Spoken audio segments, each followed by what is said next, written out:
Good morning. Welcome to a new episode of Kaila's vlog.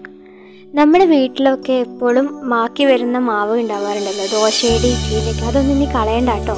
കളയാതെ നമുക്ക് പുതിയൊരു item എങ്ങനെ ഉണ്ടാക്കാമെന്ന് നോക്കാം.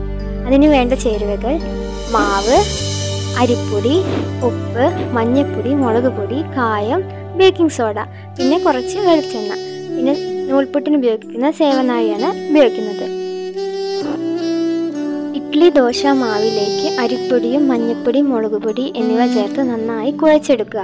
നൂൽപുട്ട് കുഴയ്ക്കുന്ന അതേ പരുവത്തിലേക്ക് കുഴച്ചെടുത്തിട്ട് നമ്മൾ ഒരു പാൻ അടുപ്പത്ത് വെച്ച് ചൂടാക്കുക.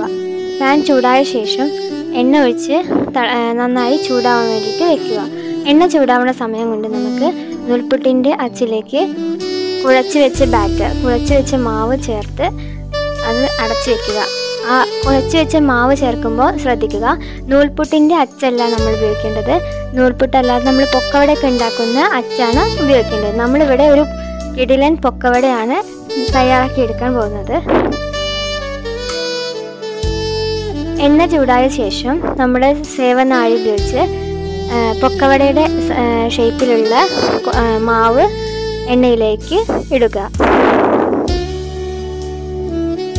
നന്നായി വറുത്ത് കിട്ടണം.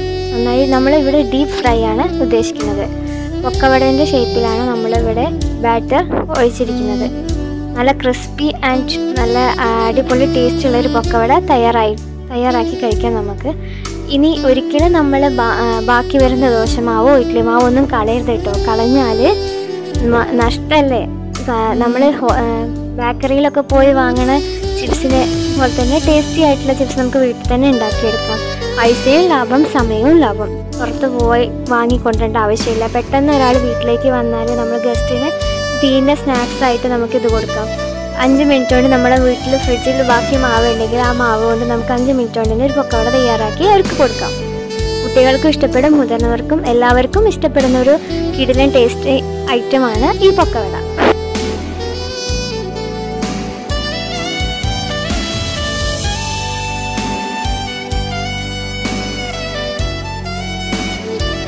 നല്ല ക്രിസ്പി പൊക്കവട ഇവിടെ തയ്യാറായിട്ടുണ്ട്. നമുക്ക് അത് വിട്ട് കിട്ടാൻ വേണ്ടിയിട്ട് അതിനെ പൊടിച്ചെടുക്കാം. ഈ പൊടിച്ച പൊക്കവട നമുക്ക് കണ്ടെയ്നറിൽ സൂക്ഷിക്കാം. കുറേ ദിവസം ചൂടൊന്നും മാറാതെ തണുക്കാതെ സൂക്ഷിച്ച് വയ്ക്കാം. പെട്ടെന്ന് ഒരു ഗസ്റ്റ് വന്നാൽ നമുക്ക് എടുത്തു കൊടുക്കാം. അതേപോലെ thank you for watching our video ഇഷ്ടപ്പെട്ടാൽ please like, share, subscribe and comment. Thank U.